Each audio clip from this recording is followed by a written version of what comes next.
अपन ने last time पूजा प्रतिज्ञा पाठ स्टार्ट किया था और इस पूजा प्रतिज्ञा पाठ में 3 छंद हो गए थे अपने।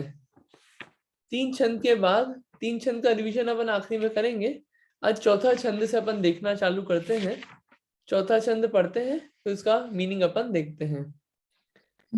द्रव्यस्य शुद्धिमधिगम्य यथानुरूपम् भावस्य शुद्धिमधिगन्तु काम आलम्बनानि विविधान्यवलम्ब्य वल्गन् भूतार्थयज्ञ पुरुषस्य करोमि यज्ञम्। अपन रोज बोलते ही पूजा करते हैं। जब पहले शब्दों को देख लेते हैं। सबसे पहला शब्द है द्रव्यस्य, उसके बाद है शुद्धिम, द्रव्यस्य के बाद है शुद्धिम, फिर अधिगम्य, अधिगम्य, फिर यथा, और यथा के बाद है अनुरूपम, ठीक है। फिर भावस्य, भावस्य के बाद है शुद्धिम, शुद्धिम के बाद है अधिकाम, और उसके बाद है अधिगंतु काम, ठीक है।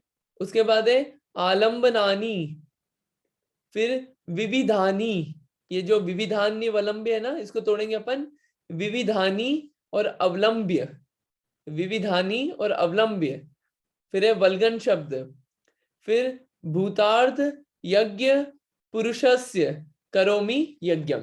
ये अलग अलग शब्द हैं जो तोड़ के दिखाए हैं।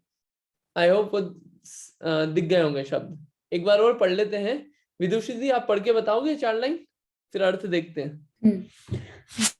द्रव्यस्य शुद्धिमधिगम्य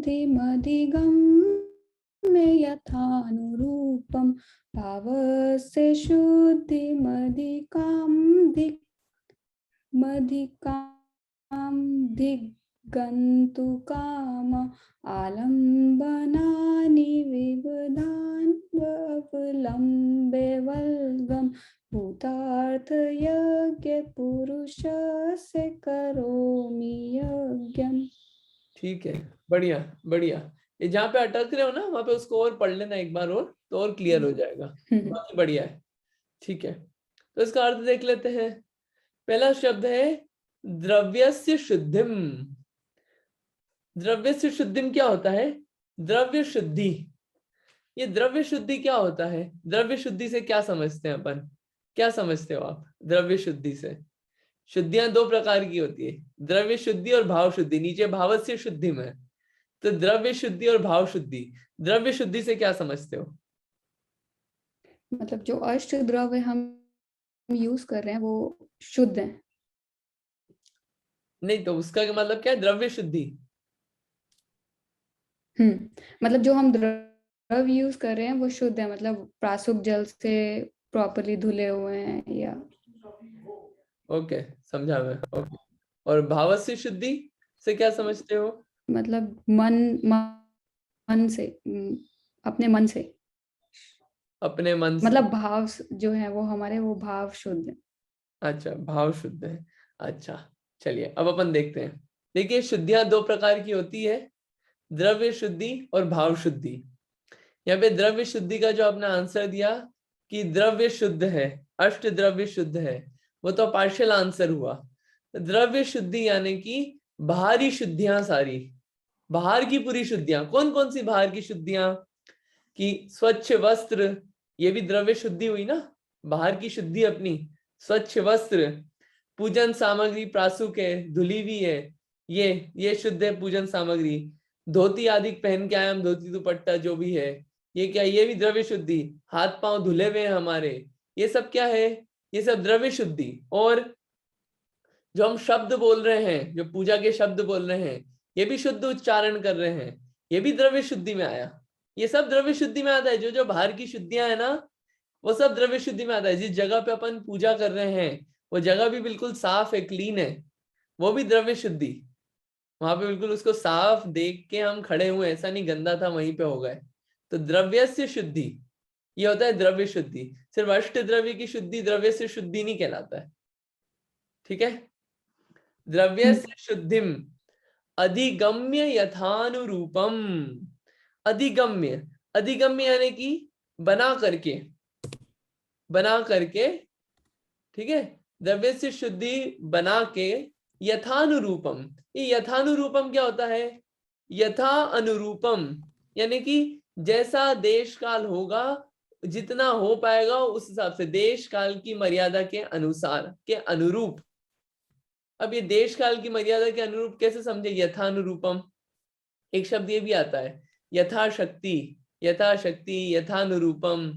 तो जितना हो पाएगा ऐसा नहीं समझना है इसमें। इसमें जैसे जितनी सामर्थ्य हो, जैसे कि मान लीजिए द्रव्य द्रव्य शुद्धि की एक एग्जांपल बताते हैं, जैसे कि यथा योगी का एग्जांपल बता रहे हैं। जैसे कि कोई मान लीजिए किसी की जबान में प्रॉब्लम है बोलने में, तो जितना वो सही बोलने का प्रयास कर सकता है, जितना वो सही उच्चारण कर सकता है, उतना अपने हद तक करेगा वो पूरा। ये होता है यथा योग्य, यथानुरूपम। जैसी जैसी व्यवस्था होगी उस हिसाब से। इसका मतलब ये नहीं यथानुरूपम में कि जो पानी वगैरह है वो, अब पानी छानने का कपड़ा नहीं है तो अनछने पानी से ही हमने भगवान का अभिषेक कर दिया, पूजा कर दिया, वो यथानुरूपम का मतलब नहीं है। जितनी जितनी सामर्थ्य है उतना उतना करेंगे। तो द्रव्यस्य शुद्धिम अधिगम्य यथानुरूपम, क्या मतलब हो उसका? कि द्रव्य की शुद्धि को प्राप्त करता हूं जितनी यथा योग्य है, जितनी यथा योग्य द्रव्य की शुद्धि हो सकती है, उतनी उस शुद्धि को मैं प्राप्त करता हूं। द्रव्यस्य शुद्धिम अधिगम्य यथानुरूपम। ठीक है, क्यों करता हूं, क्यों करता हूं, क्यों करता हूं? नेक्स्ट लाइन, भावस्य शुद्धिम अधिकाम अधिगंतु कामा। काय के लिए करता हूं? भावों की शुद्धि के लिए, भावों की शुद्धि के लिए, भावों की शुद्धि। अधिक, ये जो दो शब्द है ना, शुद्धिम अधिकाम अधिगंतु काम, ये अलग अलग शब्द हैं। तो भावों की शुद्धि के लिए, और अधिकाम यानी कि अधिक से अधिक, अधिक से अधिक, और अधिगंतु काम, अधिगंतु काम यानी कि प्राप्त करने की इच्छा करता हूं। ठीक है, भावों की अधिक से अधिक शुद्धता प्राप्त करने की इच्छा करता हूं। तो द्रव्यस्य शुद्धिम अधिगम्य यथानुरूपम भावस्य शुद्धिम अधिगंतु काम। ये सब क्यों कर रहा हूं मैं इसलिए कर रहा हूं क्योंकि भावों की शुद्धि के लिए। ये द्रव्य शुद्धि जितनी भी बाहर की करी, जितना भी सब करा है, अष्ट द्रव्यों की शुद्धि, नहा धो के आया, ये सब क्यों करा? क्यों करा? भावों की शुद्धि की प्राप्ति के लिए। हम अशुद्ध रूप से खड़े नहीं हुए हैं, मैं अशुद्ध रूप से खड़ा नहीं हुआ हूं। ये यहाँ पे ये बात है, ये ऐसा बोल रहे हैं, अपन प्रतिज्ञा कर रहे हैं कि मैं इसलिए खड़ा हुआ हूं। इसका छंद का नाम ही वो है, पूजा प्रतिज्ञा पाठ। तो अपन ये बोल रहे हैं अपने आप को कि मैं भावों की शुद्धि की अधिक से अधिक भावों की शुद्धि की प्राप्ति के लिए मैंने द्रव्य शुद्धि करी है। ठीक है, ये दो लाइन समझ में आती है? ठीक है, तो अब क्वेश्चन ये है कि द्रव्य शुद्धि से भाव शुद्धि कैसे हो सकती है? यहाँ पे अपन ने बोला ना कि द्रव्य शुद्धि, मेरे को भावों की शुद्धि करनी थी अधिक से अधिक, इसीलिए मैंने द्रव्य शुद्धि का सहारा लिया। तो द्रव्य शुद्धि से भाव शुद्धि कैसे हो सकती है?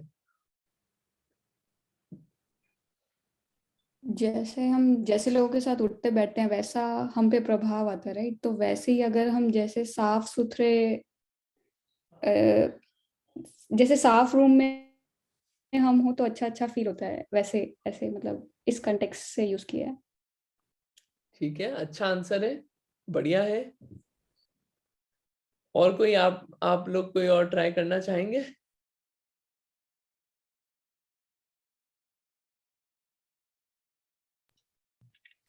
जैसे बोलते हैं ना कि जैसा खाना खाया वैसे ही हमारे भाव होते हैं। तामसी भाव, तामसी खाना खाया तो फिर हमारा नेचर भी तामसी हो जाता है। ऐसे ही द्रव्य भी शुद्ध होते हैं तो फिर हमारे भाव भी ऊर्जा में अच्छे भाव बने रहेंगे। ठीक है, बढ़िया, अच्छा आंसर है, ठीक है, बढ़िया है। हाँ। आप, हाँ, तो देखिए इसको थोड़ा सा अपन थोड़ा सा और मैं एक स्टेप पीछे लेके फिर इस पे वापस आता हूँ। सबसे पहले भावों की शुद्धि क्यों चाहिए? भावों की शुद्धि क्यों चाहिए? भावों की शुद्धि इसलिए चाहिए क्योंकि जो आनंद आता है ना पूजा में भी, वो भावों की शुद्धि से ही आता है। आप कभी देखना पूजा का डिफरेंस में, कि अगर अपनी जिस दिन कषाय मंद होती है ना, उस दिन तो बड़ा आनंद आता है पूजा करने में भी। और कई बार ऐसा होता है कि आनंद ही नहीं आता, पूजा करके आ गए जैसे हमेशा करके आते थे, लेकिन आनंद ही नहीं आया। क्यों? क्योंकि उस दिन क्या है, भावों की शुद्धता नहीं हो पाई। तो वो जो अपन बोलते हैं ना, अरे आज तो बहुत मजा आया पूजा करके, वो क्योंकि कषाय मंद होती है जिस दिन भाव शुद्ध हो जाते हैं, उस दिन मजा आ जाता है, उस दिन बहुत आनंद आता है। तो इसलिए भावों की शुद्धि जरूरी है, तो पर्पस ही वो है भावों की शुद्धि। ठीक है। अब ये द्रव्य शुद्धि से भाव शुद्धि कैसे होती है? देखिए अलग अलग सारे एंगल से अपन सोचते हैं इसको। देखिए जैसे ही धोती दुपट्टे पहने, नहा धो के बढ़िया धोती दुपट्टे पहने, तो कैसा साइकोलॉजिकली खुद को अपन कैसे एकदम कनेक्ट करते हैं, मैं कुछ महान काम करने जा रहा हूँ। ये जो मन में भाव चालू हो जाते हैं ना, मैं कुछ महान काम करने जा रहा हूँ, जैसे ही धोती दुपट्टे पहने, क्योंकि और रेगुलर वेशभूषा से हटके कुछ नई वेशभूषा नहा के पहनी ना, तो कितना अंतर आ जाता है साइकोलॉजिकली ही, कि मैं कुछ महान काम करने जा रहा हूं। तो भाव भी वैसे चेंज होते जाते हैं। ये द्रव्य शुद्धि से भाव शुद्धि अंतर, एक अपन ऐसे ही उठ के चल दें बिना नहाए धोए ऐसे ही, हाँ ठीक है, रेगुलर है, चलता है, होता है, तो भावों में इतना वो अंतर नहीं आता। अपन यहाँ पे साइकोलॉजिकली अपने आप को बोलते जाते हैं, जो जो काम करते हैं उसमें साइकोलॉजिकली अपने आप को अपन बोलते जाते हैं कि हाँ कुछ अलग हटके नया काम कर रहा हूँ, महान काम कर रहा हूं मैं, कि हम कुछ महान काम कर रहे हैं। ये है द्रव्य शुद्धि का कमाल। तो द्रव्य शुद्धि से भावों में महानता उत्पन्न होती है। द्रव्य शुद्धि से भावों में ऐसे महानता उत्पन्न होती है। और एग्जाम्पल देते हैं अपन, कि जैसे खाने का आपने उदाहरण लिया, कि ये बोलते हैं ना अपन कि खाना कभी भी गुस्से में नहीं खाना, खाना कभी भी तनाव में नहीं खाना, क्रोधी होके ताना नहीं खाना नहीं खाना। ये क्या है? ये क्यों ऐसा क्यों बोला कि इन भावों से नहीं खाना? वो आनंद कम आएगा। हाँ, कषाय आनंद, कषाय से खाएंगे तो आनंद तो कम आएगा, लेकिन वो बाहर की भी शुद्धि, बाहर की भी भोजन की शुद्धि को जो खिलाने वाला हो, वो भी बिल्कुल प्रसन्नता से खिलाए। ऐसा क्यों बोलते, खिलाने वाला प्रसन्नता से खिलाए? वो द्रव्य शुद्धि हुई ना, अपने लिए बाहर का कोई इंसान है तो जो खिला रहा है। ऐसा क्यों? क्योंकि क्या है, जैसे उसने अपने को प्रसन्न भाव से खिलाया, अपन ने भी प्रसन्न भाव से खाया, तो प्रसन्न भाव से खाने के कारण तनाव नहीं होता है। तो जो अंदर डाइजेशन के लिए जो वो अलग अलग जूसेस निकलते हैं ना, वो अपना काम कर पाते हैं। और वहीं जो अपने भाव दूसरे होते हैं, तो वो जूसेस अपना काम नहीं करते, और वो जो पूरा रस निकलना चाहिए जो खाया है उसका, वो व्यवस्थित निकल नहीं पाता है। ये ऐसा होता है। तो इसलिए वहां पे द्रव्य शुद्धि और भाव शुद्धि दोनों इंपॉर्टेंट है। एक और इसका एग्जाम्पल अपन सोच सकते हैं, कभी नियम लिया है किसी ने, किसी ने कभी ना कुछ नियम लिया होगा आप लोगों ने, छोटा बड़ा कुछ भी लिया होगा। एक नियम आप अकेले कमरे में बैठ के लीजिए, जहां पे आप बैठते हैं वहां पे। एक नियम आप लीजिए मुनि महाराज के सामने, और एक नियम लीजिए आप भगवान के चरण स्पर्श करते हुए। तीनों में अंतर आएगा कि नहीं आएगा? नियम में उसकी जैसे द्रव्य सामग्री आसपास थी, उससे नियमों में अंतर आता है कि नहीं आता है? अगर आप लोगों ने कभी लिया हो तो एक्सपीरियंस आपने किया होगा, या कोई कहानी पढ़ी हो, या तो भी कितना अंतर आता है उससे, द्रव्य की शुद्धि से भावों की शुद्धि में। एक जो मुनिराज के सामने और भगवान की साक्षी में लिया है वहां पे, वो नियम तोड़ने में का भाव भी नहीं होगा। वो द्रव्य शुद्धि से भावों की और अलग अलग शुद्धि होती जाती है। ये द्रव्य की शुद्धि से भावों की शुद्धि, ये कनेक्शन है, ये एक्सपीरियंस से अपन इसको समझ सकते हैं। और लौकिक उदाहरण भी दे देता हूं मैं, दो लौकिक उदाहरण भी दे देता हूं। कि शादी होती है ना, शादी, तो शादी कभी भी बंद कमरे में नहीं होती, कि दो जनों ने बंद कमरे में कर ली। वहां पे बाहर पूरे अच्छे समाज के सामने बिल्कुल पूरी शुद्ध रीति से पूरी शादी की जाती है। वो क्योंकि वहां पे ये होता है कि हाँ मैं कुछ नया अलग काम करने जा रहा हूँ, जैसे पहले जीवन था अब वो नहीं चलेगा, अब यहाँ पे कुछ नया जीवन है। ये वो इफेक्ट करता है वो चीज। जब भी दीक्षाएं होती है मुनि महाराज आरिका सबकी, तो वो ऐसे कमरे में बंद करके नहीं दे देते कि अरे क्यों समाज का पैसा खराब करना। वो अलग से स्टेज पे होती है सबकी साक्षी में। वो इसलिए कि वो एक उनको भाव भी आता है मुनियों को भी कि हाँ हम कुछ बड़ा काम कर रहे हैं, और दूसरा कि वो छोड़ने से पहले, मतलब वो मुनि दीक्षा छेद करने से पहले 10 बार सोचेंगे कि मैंने इतना महान काम उस दिन किया था। वो भाव अंदर में प्रकट रहता है। ऐसे ही जब ये मुनि दीक्षा होती है और आरिका दीक्षा होती है, तो वहां तो अस्नान हो जाता है, अब जीवन भर स्नान नहीं करेंगे, तो उसके पहले यहाँ पे ये जल डालते हैं ऐसे सर पे। तो उसके पहले जल से स्नान क्यों कराते हैं सर पे, स्टेज पे ही क्यों कराते हैं? अरे वो क्या, वो भाव बदल रहे हैं उस रूप, वो द्रव्य शुद्धि से वो भाव शुद्धि हो रही है, भाव बदल रहे हैं वैसे। अब कि अब हमारा एक नया जीवन चालू हो रहा है, वो उसका द्योतक है। तो जितनी भी ये जितने भी क्रियाएं होती है, इन सब का पर्पस है। कहने का मतलब ये है कि द्रव्य की शुद्धि, जितने भी द्रव्यों का अपन सहारा लेते हैं और द्रव्य की शुद्धि करते हैं, उसका एक कारण है। और उसकी द्रव्य की शुद्धि बनाना इंपॉर्टेंट है। क्यों? भावों की शुद्धि की प्राप्ति के लिए। ठीक है, थोड़ा बहुत इससे इतने सारे एग्जाम्पल से शायद थोड़ा थोड़ा आप कनेक्ट कर पाए होंगे कि द्रव्य की शुद्धि और भाव की शुद्धि का कनेक्शन। वापिस उस लाइन पे आता हूं मैं। द्रव्यस्य शुद्धिमधिगम्य यथानुरूपम भावस्य शुद्धिमधिगन्तु कामः। द्रव्य की शुद्धि की प्राप्ति करता हूं मैं यथा योग्य। क्यों द्रव्य की शुद्धि प्राप्ति करता हूं? भावों की अधिक से अधिक शुद्धता की प्राप्ति के लिए।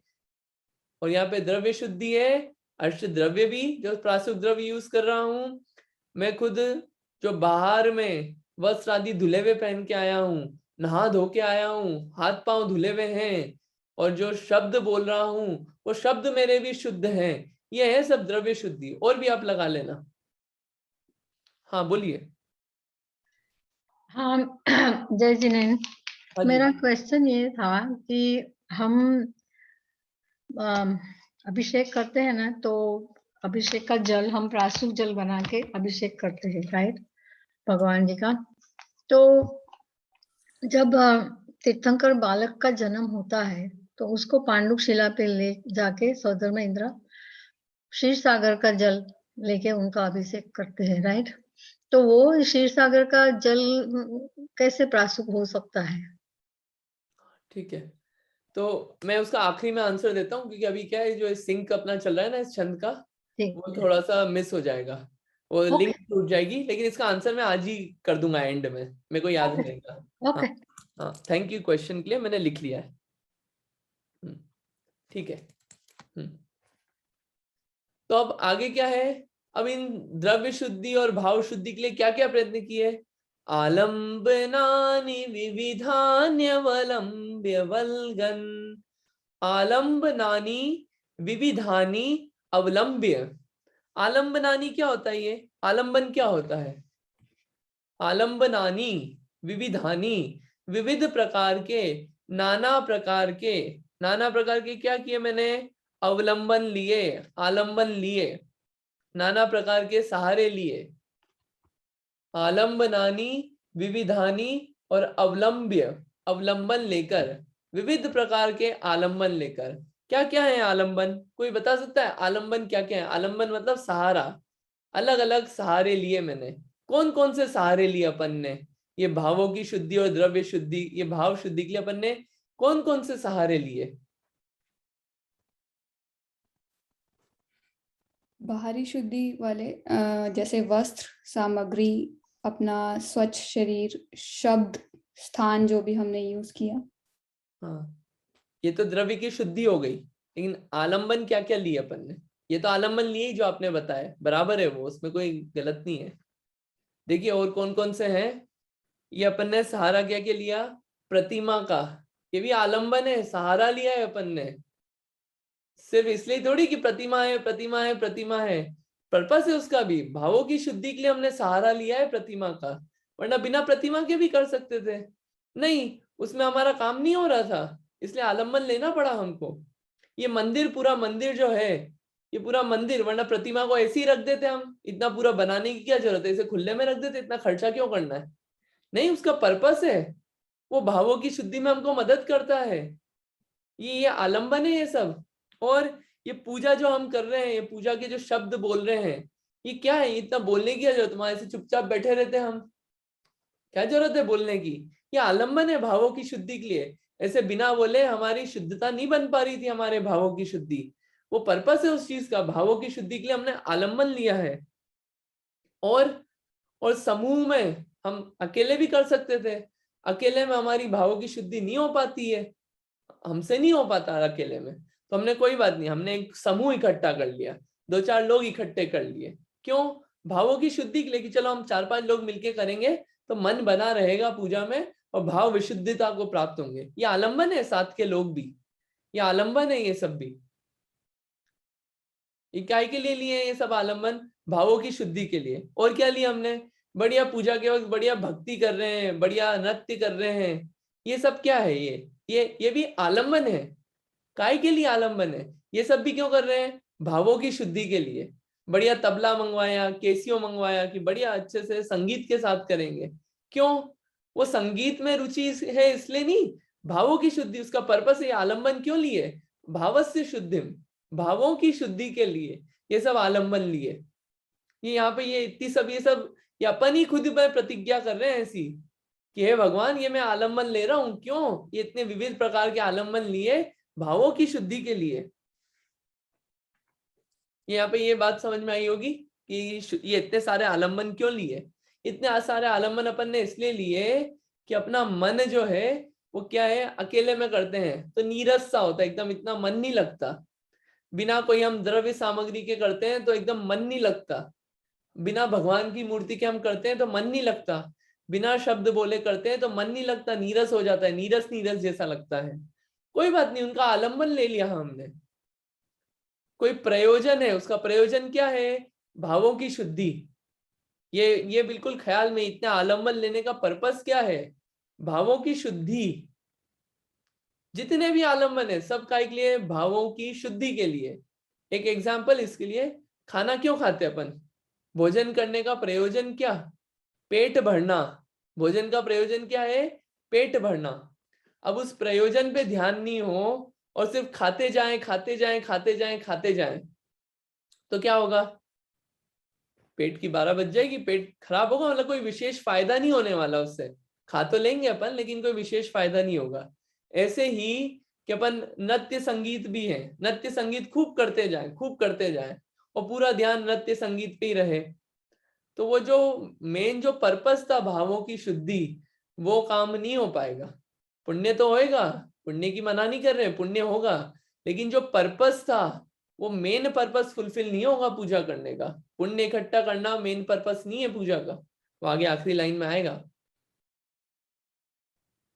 तो यहाँ पे जितना भी है ये आलम्बनानि विविधानि, ये विविध प्रकार के अवलंबन लिए हैं मैंने। तो इसमें बात अंकित है, भैया जयश्नेन, अवलंबन मतलब क्या होता है यहाँ पर? अवलंबन यानी कि सहारा, सहारा नहीं, आलंबन तो पहला जो वर्ड है वो है आलंबन, उसका मतलब होता है सहारा। उसके बाद विविध के बाद वर्ड है अवलंब्य, उसका क्या मतलब होता है? हाँ, मैंने क्या है, अनेक प्रकार के सहारे लेके, आलम्बनानि विविधानि अवलंब्य, लेकर, सहारा विविध प्रकार के सहारा लेकर, एक लेकर। हाँ लेकर। ओके, ठीक है। Thank you. हाँ हाँ, तो ये इसमें बात, इससे मेन बात क्या निकलती है, जब भावों की शुद्धि के लिए इतने सारे अपन ने लिए हैं तो अवलंबन को अपन, ये आलंबन को आलंबन ही बने रहने दें, आलंबन को आलंबन ही बने रहने दें। वो अपने लिए मेन नहीं हो जाए पूजा करते वक्त। पूजा करते वक्त जो समूह बुलाया है, समूह पे ध्यान नहीं रहे अपना, पूरा अपना ध्यान अपने भावों की विशुद्धि की तरफ रहे। ऐसा अपन अपने आप को रिमाइंडर दे रहे हैं यहाँ पे, ये इतनी बात बोलते हुए कि भावों की शुद्धि के लिए इतना सब जितना सब किया है, ये मैंने भावों की शुद्धि के लिए किया है इतना सब। तो आलम्बनानि विविधान्य वलंब्य वल्गन भूतार्थ यज्ञ पुरुषस्य करोमि यज्ञम, भूतार्थ यज्ञ पुरुषस्य करोमि यज्ञम। वल्गन मतलब होता है कि मैं बोल रहा हूं, ये जो शब्द बोलते हैं ना अपन पूजा के, ये ऐसा मैं ये इतना सब करके मैं बोल रहा हूं, कह रहा हूं क्या, भूतार्थ यज्ञ पुरुषस्य करोमि यज्ञम। भूतार्थ यज्ञ पुरुषस्य करोमि यज्ञम। भूतार्थ होता है कि जो सच्चे हैं, सच्चे जो यानी कि पूजा के योग्य हैं, पूजा के योग्य हैं। भूतार्थ यज्ञ, भूतार्थ यज्ञ योग्य सच्चे हैं जो, और यज्ञ यानी कि पूजा, यज्ञ यानी कि पूज्य, यज्ञ यानी कि पूज्य पूजा, मतलब जो पूजा के योग्य हैं उन पुरुषों की, पुरुष या उन आत्माओं की करोमि यज्ञम, मैं उनकी पूजा करता हूं। पूजा के योग्य जो है, कौन है पूजा के योग्य? पूजा के योग्य अनंत भगवान जो है, मैं उनकी पूजा करता हूं। कैसे करता हूं? द्रव्य की शुद्धि करके और विविध प्रकार के आलंबन लेके, ऐसे बोलते हुए मैं क्या करता हूं? भूतार्थ यज्ञ पुरुष की पूजा करता हूं। किसके लिए? भावों की शुद्धि की, भावों की अधिक से अधिक शुद्धता की प्राप्ति के लिए। ये है ये 4 छंद। तो अब जब भी ये छंद बोलेंगे अपन, तो एक अपने लिए एक अलर्ट मैसेज है और प्रतिज्ञा पूर्ण है ये, कि अभी पूजा में कर रहा हूं, तो पूजन के दौरान ये सब जितना भी सब जुटाया है, ये सब तो जुटा लिया मैंने। अब भावों की शुद्धता पे ध्यान है, और कहीं ध्यान नहीं है मेरा। कौन आ रहा है कौन जा रहा है कहीं ध्यान नहीं है मेरा, बस ध्यान इस पे है कि कषाय मंद हो और भावों की शुद्धता अधिक से अधिक हो। ये इसमें चौथे वाले छंद में कहा है। इसमें कोई चौथे वाले में कोई क्वेश्चन? वल्गन का क्या मीनिंग है भैया थर्ड लाइन में? देखिए, बोल रहा हूँ, बोल रहा हूं, कह रहा हूं।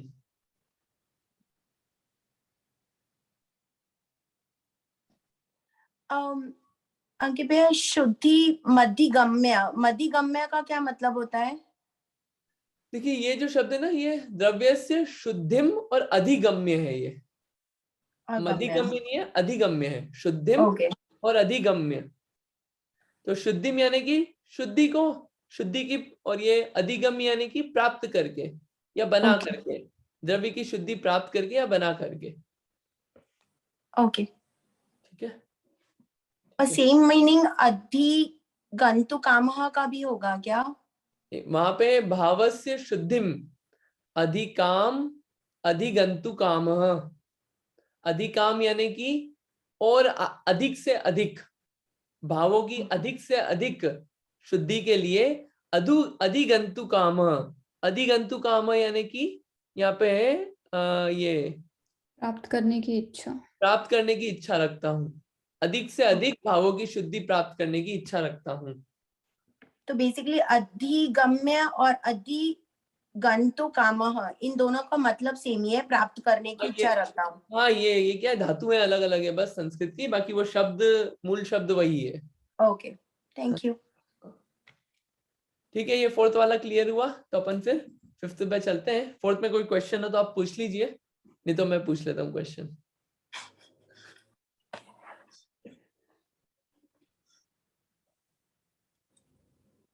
ये यहाँ पे ये पुरुष क्यों आया है? पुरुष, ये पुरुष का क्या मतलब है? मैं बोलूं? हाँ बोलिए। पुरुष का मतलब ये है कि जैसे अरहंत भगवान की पूजा के लिए उनके जैसे उनकी वीतरागता हो गई या उनके जो गुण हो गए, उनकी पूजा के लिए, उनकी पूजा अर्चना करने के लिए। वो तो यज्ञम और उस पे आ गया, पूजा अर्चना और वो सब, यज्ञम शब्द और यज्ञ शब्द। पुरुष, पुरुष का मतलब क्या है? पुरुष का मतलब क्या है?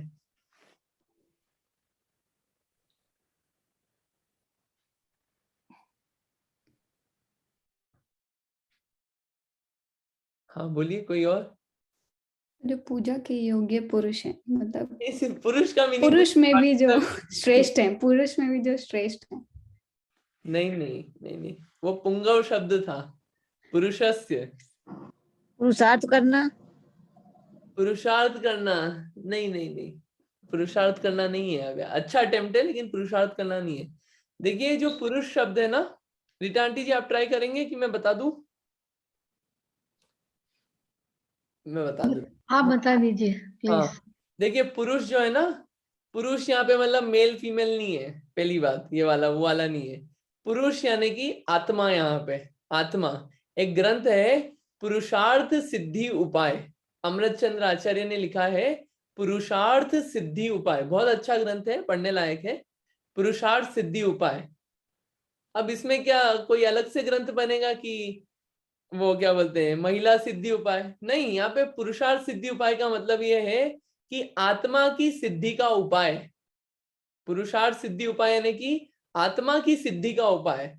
तो यहाँ पे क्या है, ये आत्मा शब्द है कि उस पवित्र आत्मा, सच्ची आत्मा, जो पूज्य आत्मा है, उनकी मैं पूजा करता हूँ। और वो आत्मा, पूज्य आत्मा बहुत सारी है। यहाँ पे आत्मा मतलब है पुरुष से।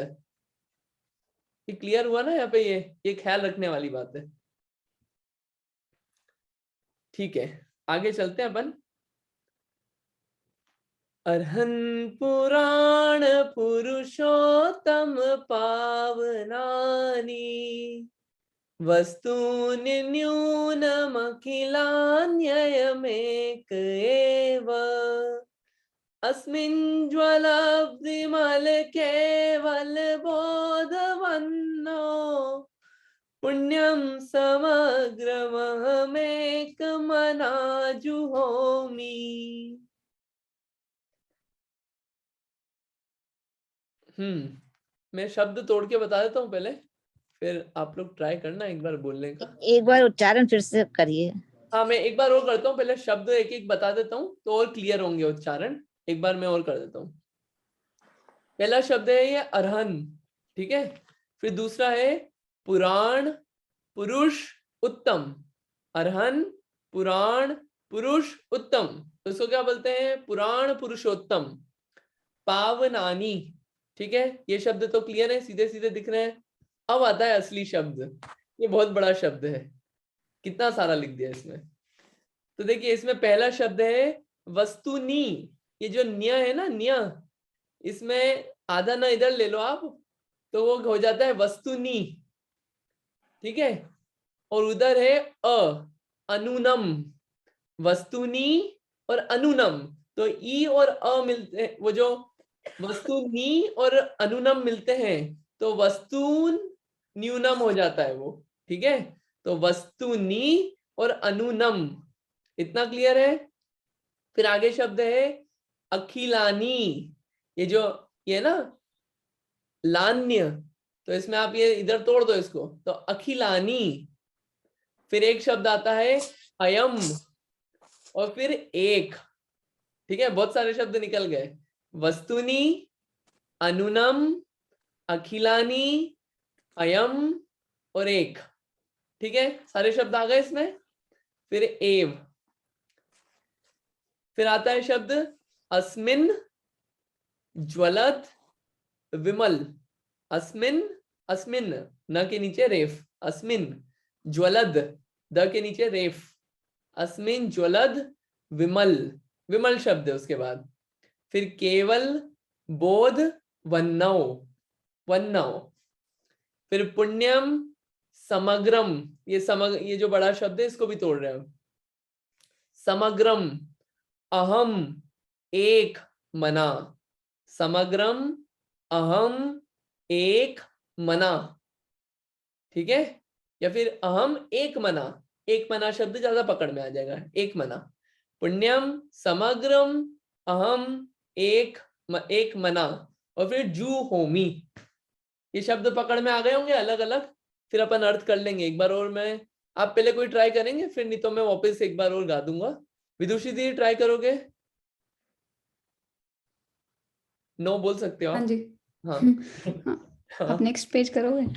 हाँ। अर्हन पुराण पुरुषोत्तम पावनानि वस्तून्नयूनमखिलम् अन्यमेक वस्तून्नूनमखिल अन्य, ये बस मेक एवं अस्मिन् ज्वल विमल केवल बोध वहनो पुण्यम समग्रमहमेक मनाजुहोमि। ठीक है, अच्छा अटेम्प्ट है। सेकंड लाइन में थोड़ा सा उसको अभी करेक्ट एक बार बता देता हूँ। एक तो ये एवं नहीं है, ये एव है। ठीक है, ये इस बात का ध्यान रखिएगा। एक बार मैं एक बार कर देता हूँ ट्राई, फिर एक बार अपन और देखते हैं इसको। ठीक है। अर्हन् पुराण पुरुषोत्तम पावनानि वस्तून्यन्यूनमखिलान्ययमेक एव अस्मिन् ज्वल विमल केवल बोधवन्नौ पुण्यं समग्रमहमेक मनाजुहोमि। और पकड़ में आ जाएंगे वर्ड्स। एक बार अपन देखते हैं, फिर एक बार और रिपीट आप लोगों से करवा लेंगे। थोड़ा सा अर्थ देख लेते हैं अपन अभी, तब तक आप प्रिपेयर हो जाइएगा। क्या है? अरहन, अरहन शब्द है पहले।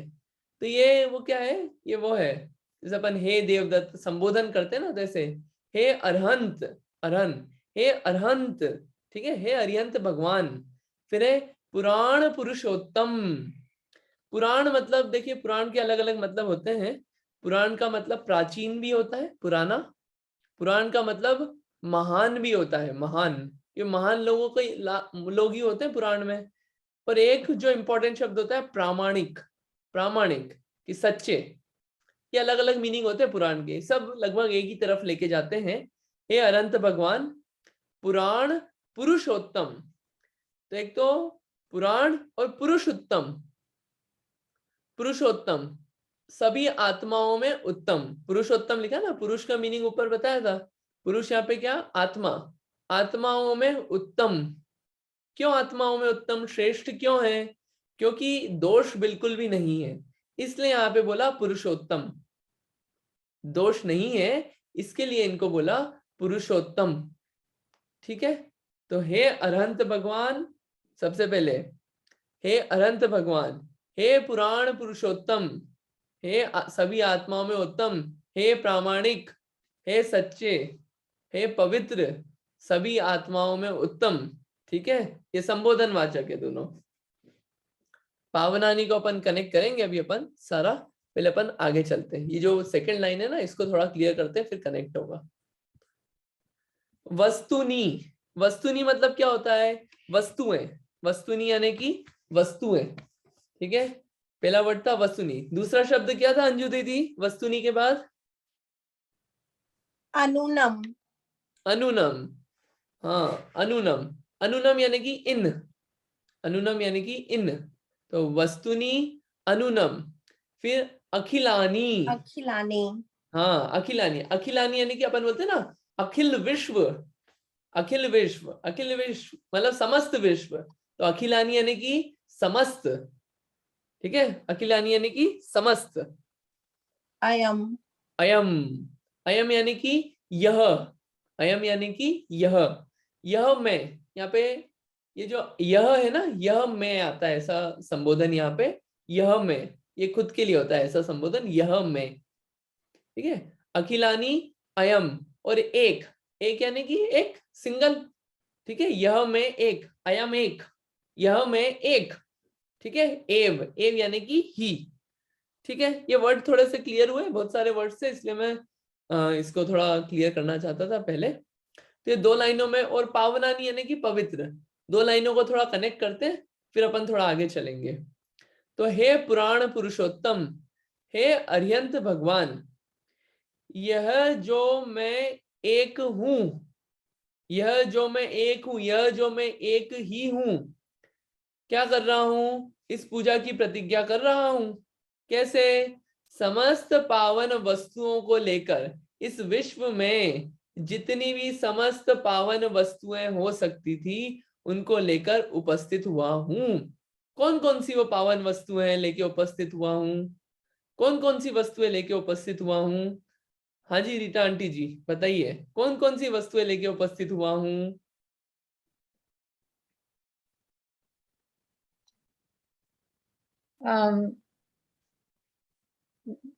निर्मल जल, चंदन वगैरह जो अष्ट द्रव्य लेते हैं वो। हाँ, पवित्र वस्तुएं जो जो है, आपने क्या बोला सबसे पहले? निर्मल जल, अष्ट द्रव्य आदि।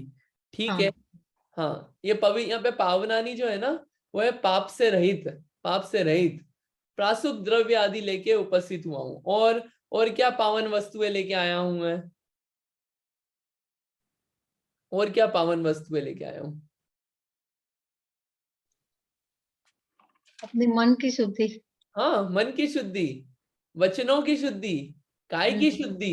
ये पीछे बात करके आए ना अपन, ये सब तो हो गई। फिर उसके आगे और क्या एक पवित्र चीज लेके आया हूं मैं? यह मैं एक अपनी आत्मा, अपनी पवित्र आत्मा आई है, मेरी पवित्र आत्मा आई है। वो आत्मा की तरफ भी लक्ष्य जाए इधर, ये बोलते वक्त पावनानी वस्तुनी। ठीक है, तो ये मैं सारी पवित्र वस्तुएं लेके आया हूं पूजा के निमित्त से। वो आगे कनेक्ट करते हैं अपन। अभी ये 2 लाइन को अपन ने ऐसे देखा है सामान्य रूप से। फिर अस्मिन ज्वलद विमल केवल बोध वन्नो। ठीक है, अस्मिन मतलब क्या होता है यहाँ पे? अस्मिन मतलब कि इस, और ज्वलद यानी कि जलती हुई, इस जलती हुई।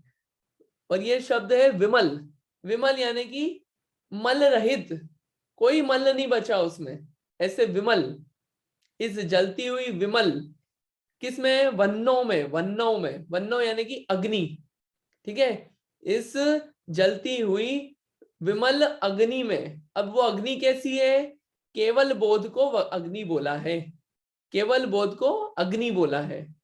केवल बोध यानी कि केवल ज्ञान, केवल ज्ञान रूपी अग्नि। ठीक है, मैं इस जलती हुई केवल ज्ञान रूपी अग्नि में, वो केवल ज्ञान रूपी अग्नि कैसी है? विमल है, मल रहित है, उसमें कोई मल नहीं है। ठीक है, केवल ज्ञान किसे कहते हैं अंजू दीदी? केवल ज्ञान किसे कहते हैं?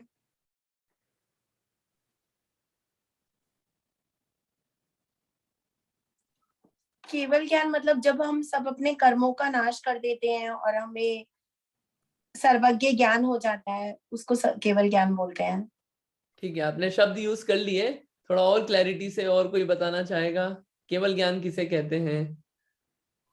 जिन्होंने 8 कर्मों का नाश किया हो, आज 4 घाती और 4 घाती कर्मों का नाश करके केवल ज्ञान प्राप्त किया हो, और उनको 3 काल के, तीनों लोक के सर्व जीव का ज्ञान होता है। वो केवल ज्ञान रूपी होते हैं, और तीर्थंकर भगवान हमारे केवल ज्ञान रूपी होते हैं। आई मीन नॉट जस्ट केवल तीर्थंकर भगवान, सामान्य केवली भी होते हैं। अच्छा, ठीक है, आपने जो बताया उसमें कुछ एडिशनल इंफॉर्मेशन दी आपने, लेकिन कुछ इंफॉर्मेशन में थोड़ा सा करेक्शन रिक्वायर्ड है, हल्का सा। बाकी हमने कुछ एडिशनल इंफॉर्मेशन दी और कुछ इसमें और एडिशन की भी रिक्वायरमेंट है। बाकी अच्छा अटेम्प्ट है आपका भी। विदुषी दीदी, केवल ज्ञान किसे कहते हैं? मेन संपूर्ण ज्ञान, जो सब चीजों को एक बारी में एक साथ जानते हैं। अच्छा, ठीक है, बढ़िया है, अच्छा आपने भी बताया। आप आपका नाम दिख रहा है शिक्षा जी। जी हाँ, हाँ, केवल ज्ञान मतलब किसे कहते हैं? मतलब मोक्ष हो जाता है जब तो पूरे कर्म वो मतलब कर्मों से रहित जो आत्मा रहती है, वो उसको केवल ज्ञान कहते हैं। अच्छा अटेम्प्ट है आपका भी।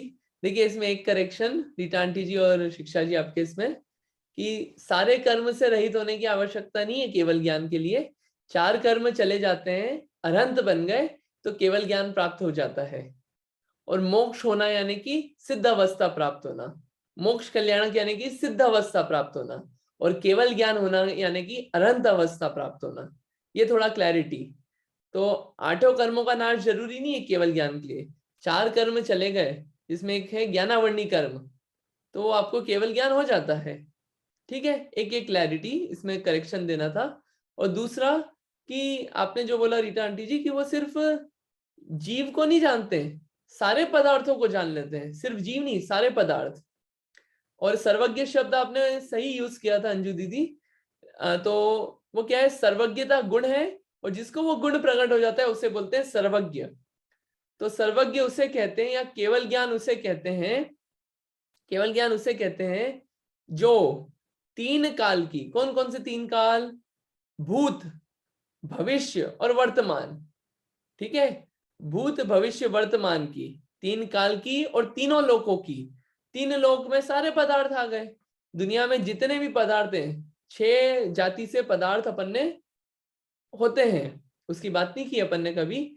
जीव, पुद्गल, धर्म, अधर्म, आकाश, काल, ऐसे 6 पदार्थ होते हैं पूरे विश्व में।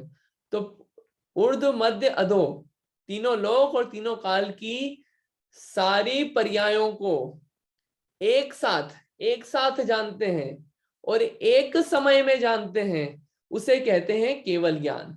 एक साथ और एक समय में, ऐसे क्रम से नहीं जानते हैं कि पहले ये जाना फिर ये जाना फिर ये जाना, नहीं। पहले मेरे बारे में जान लिया, फिर JCNC के लोगों के बारे में जान लिया, फिर किसी और के बारे में, नहीं। सबको एक साथ जानते हैं और एक ही समय में।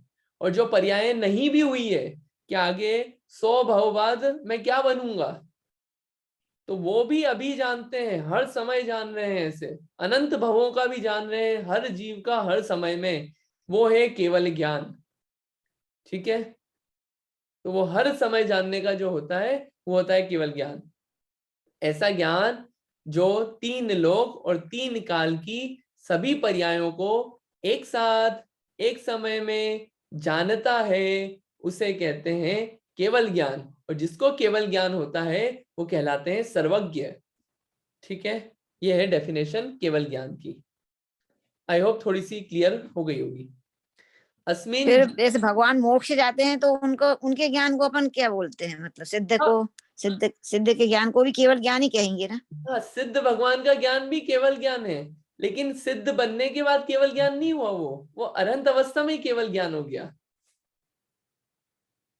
और वो जैसे यहाँ पे आया ना, ये ज्वलद विमल केवल बोधवन्नो, तो वो जो केवल ज्ञान रूपी अग्नि है वो जलती रहती है। जलती रहती है मतलब आग नहीं लगा रही, कुछ नष्ट नहीं कर रही है, जलती रहती है, यानी कि हमेशा प्रकाशित रहती है। एक बार केवल ज्ञान हो जाता है तो उसका नाश नहीं होता है। अनंत अवस्था में केवल ज्ञान हुआ तो वो जलता रहता है, केवल ज्ञान प्रकाशित करता रहता है। कब तक? हमेशा के लिए। वो सिद्ध अवस्था में भी रहता है। इसका मतलब ये है अस्मिन ज्वलब्ध, ये जलते हुए केवल ज्ञान में, वो आग लगाने वाला नहीं है, ये जलता हुआ प्रकाशित करता हुआ केवल ज्ञान जो है उसकी बात चल रही है, ठीक है। ये क्लियर हुआ होगा। अस्मिन ज्वलद विमल केवल बोधवन्नो। फिर पुण्यम समग्रम अहम एक मनाजु होमी, ठीक है। मैं, ये अहम लिखा है ना, अहम, मैं इस समग्र पुण्य को एकाग्र चित्त होकर, एक मना एकाग्र चित्त होकर होम करता हूं, यानी कि समर्पित करता हूं। होम नहीं कर रहे पूरा अपन यज्ञ जला के और आग वाग नहीं लगा रहे यहाँ पे तो अपन क्या कर रहे हैं, केवल ज्ञान रूपी जो अग्नि है उसमें अपन क्या कर रहे हैं, समस्त पुण्य जो है उसको मैं एकाग्र चित्त होके समर्पित कर रहा हूं या पूजा कर रहा हूं। ये इसका मीनिंग है शब्द का। मैं इसको भी सेंटेंस को कनेक्ट कर दूंगा, बट थोड़ा थोड़ा क्लियरिटी हुई? हाँ बोलिए। समग्र मतलब क्या होता है? समग्र यानी कि संपूर्ण। ओके, एक बार केवल ज्ञान की परिभाषा फिर से बताइए।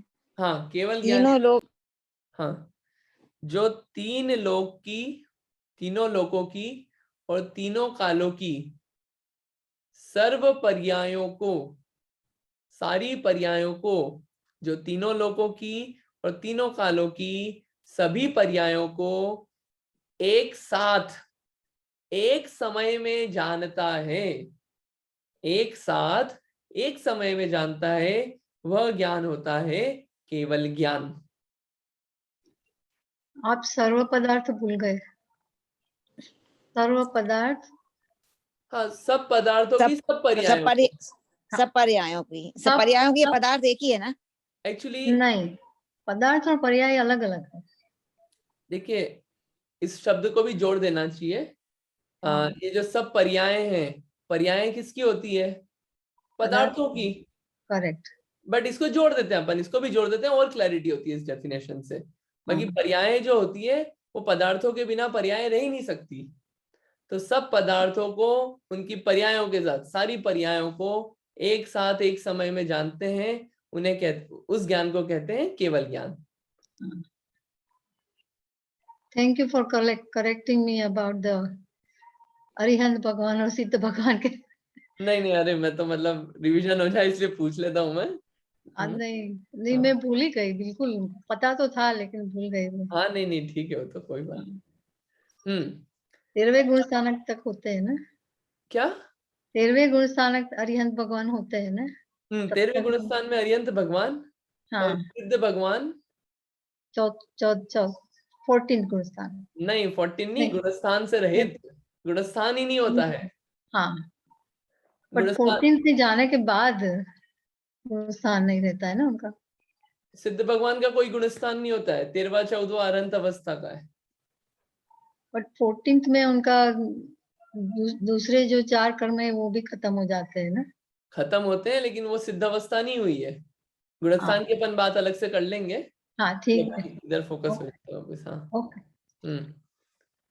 तो ये थोड़ा सा अर्थ जो अपन ने देखा अभी, इसको मैं थोड़ा सा बोलता हूँ वापस कि ये जो अर्थ देखा अपन ने कि हे अरहंत भगवान, हे पुरुषोत्तम, हे पुराण पुरुषोत्तम, यह जो मैं एक हूं, यह जो मैं एक ही हूं, इस पूजा की प्रतिज्ञा कर रहा हूं। कैसे? इस समस्त पावन वस्तुओं को लेकर उपस्थित हुआ हूं। इस विश्व की इस समस्त जितनी भी वस्तुएं होती है उनको लेके उपस्थित हुआ हूं। और क्या कर रहा हूं?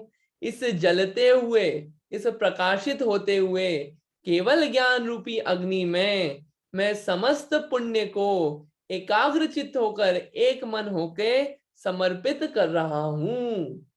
ये इसका अर्थ है। तो यहाँ पे क्वेश्चन आता है, क्या मैं पुण्य समर्पित कर रहा हूं?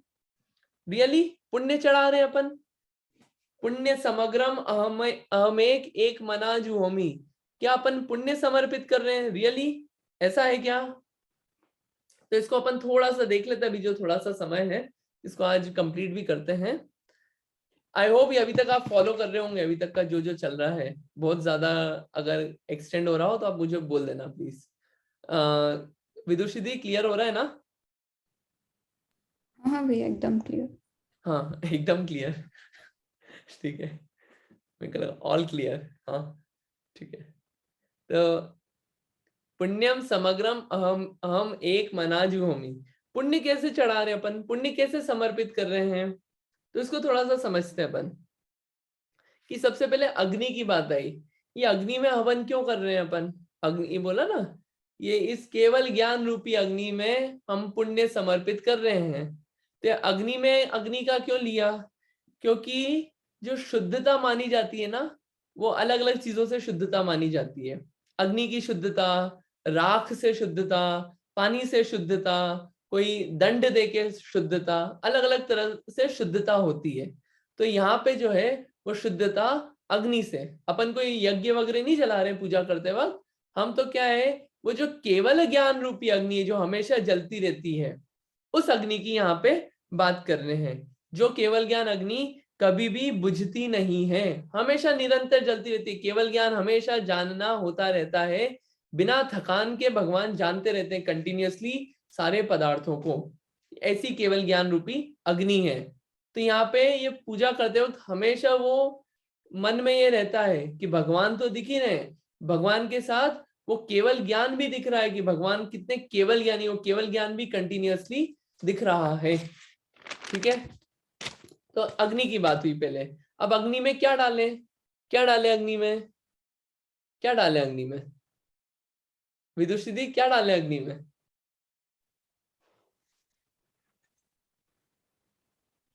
पुण्य। इसमें अपने कर्म, या जो कर्म होते हैं उसको जलाने के लिए वो समर्पित करें। देखिए, हाँ अच्छा अटेम्प्ट, बढ़िया, अच्छा अच्छा आंसर्स आए सबके। देखिए इसमें है पुण्यम समग्रम अहम अहम एक मनाजू होमी। यहाँ पे अष्ट द्रव्य नहीं डाल रहे हैं अपन उसमें पुण्य डाल रहे हैं, पुण्य डाल रहे हैं, ठीक है। तो जो यज्ञ कर रहा है, इसमें अपने को क्या बात समझ में आई, जो यज्ञ कर रहा है यानी कि जो पूजा कर रहा है उसको सिर्फ दो चीज दिखेगी। क्या क्या चीज दिखेगी, एक दिखेगा अग्नि और दूसरा दिखेगा सामग्री। अग्नि है केवल ज्ञान, भगवान तो दिखेंगे, भगवान के साथ उनका केवल ज्ञान भी दिखेगा। कि जो यज्ञ करता है उसको क्या दिखता है, यहाँ पे आगे और सामग्री। तो ये जो पूजा कर रहा है उसको क्या दिखेगा, भगवान। तो मैं भगवान देखूंगा, प्रतिज्ञा कर रहे हैं केवल ज्ञान सहित भगवान, केवल ज्ञान वाले, ठीक है। और ये सामग्री दिखेगी पुण्य, तो इसमें पुण्य को समर्पित कर रहे हैं। अब यहाँ पे आपने ये बोला कर्म और दूसरी चीजें, यहाँ पे पुण्य ही समर्पित कर रहे हैं। क्यों, क्योंकि जब भी समर्पण किया जाता है ना, समर्पण हमेशा, ये समर्पित कर रहे हैं अपन, यहाँ पे समर्पित कर रहे हैं, यहाँ पे अपन नष्ट नहीं कर रहे हैं चीजें, समर्पित कर रहे हैं। क्या समर्पित कर रहे हैं, समर्पित हमेशा उत्तम से उत्तम बेस्ट चीजें की जाती है। क्या बेस्ट चीजें की, बेस्ट चीज क्या है, पुण्य है। जो मैंने पूरा इतना इकट्ठा किया है पुण्य, मैं उस पुण्य को समर्पित करने आया हूं। बेस्ट चीज तो वही है, पाप बेस्ट चीज नहीं है, पाप तो नष्ट करना ही है, लेकिन वो समर्पित करने लायक चीज नहीं है, वो तो नष्ट करने लायक चीज है। अंतर है समर्पित और ये इसमें पुण्य क्या बोलते हैं, समर्पित और नष्ट करने में। या समर्पित कर रहे हैं अपन, यहाँ पे उल्टा हो सक, और कैसा, कितना पुण्य, समग्र, पूरा, संपूर्ण, पूरा का पूरा पुण्य हम समर्पित कर रहे हैं। यहाँ पे उल्टा एक थॉट हो सकता है कि आए तो भैया बोला तो ये चाहता है ना कि हम पुण्य अर्जित करने आए हैं, अभी हम बोल रहे हैं कि पुण्य समर्पित करने आए हैं। बराबर है। इसको अपन, मैं थोड़ा सा कंक्लूड करता हूँ, शायद आपको क्लैरिटी हो जाएगी, फिर भी नहीं होगी तो और बात कर लेंगे। कितना पुण्य, पूरा का पूरा पुण्य। तो जो अंजू दीदी ने बोला कि यहाँ तो लेने के देने पड़ गए, लेने आए थे पुण्य और यहाँ तो देने की बात हो गई, लेने के देने पड़ गए। तो देखिए वो क्या है कि एक तो एक मन से दे रहे हैं अपन, ठीक है, बुझे बुझे मन से नहीं दे रहे हैं। एक मना कैसे दे, बुझे बुझे मन से नहीं कि पुण्य दे रहे हैं बुझे बुझे मन से, एक मन से दे रहे हैं। अब पुण्य अपन किसके बदले में दे रहे हैं, किसके बदले में दे रहे हैं, वो केवल ज्ञान की प्राप्ति के लिए, वो केवल ज्ञान की प्राप्ति के लिए। जो केवल ज्ञान की वैल्यू है, उसके सामने उस पुण्य की क्या वैल्यू है। हे भगवान, मैं ऐसी प्रतिज्ञा कर रहा हूं कि जो आपका केवल ज्ञान है, जो आपकी केवल ज्ञान रूपी अग्नि है, इसके सामने इस पुण्य की क्या वैल्यू है। ये इस पुण्य की कोई वैल्यू नहीं है, क्योंकि अगर मैं ये समर्पित इस भावना से कर रहा हूँ, पुण्य अर्जित करने नहीं आया हूं मैं यहाँ पे तो मैं केवल ज्ञान प्राप्त करने आया हूं आपकी पूजा करते करते भी। क्योंकि जो वैल्यू है, मतलब ये छोटी सी चीज दे रहे हैं अपन और उसके बदले मिल क्या रहा है, बड़ा केवल ज्ञान मिल रहा है, कभी कुछ करना ही नहीं पड़ेगा। तो वैल्यू कितनी ज्यादा है उसकी, तो यहाँ पे उसका ये मतलब है, पहली बात। दूसरी बात कि ये पुण्य लेने, ऐसा बोलते हैं पुण्य लो, कहा जाता है कि भगवान की पूजा से पुण्य मिलता है, बिल्कुल पुण्य मिलता है, लेकिन यहाँ पे भावना अपनी पुण्य इकट्ठा करने की नहीं है। मैं बहुत थोड़ा सा और अंदर जा रहा हूँ उसके कॉन्सेप्ट के। जब खेती होती है ना, खेती करता है किसान, तो किसान खेती उसके लिए नहीं करता है भूसे के लिए, चारे के लिए, वो करता है वो उसके लिए गेहूं के लिए, और साथ में बाय प्रोडक्ट जो होता है ना, वो भूसा चारा मिल ही जाता है।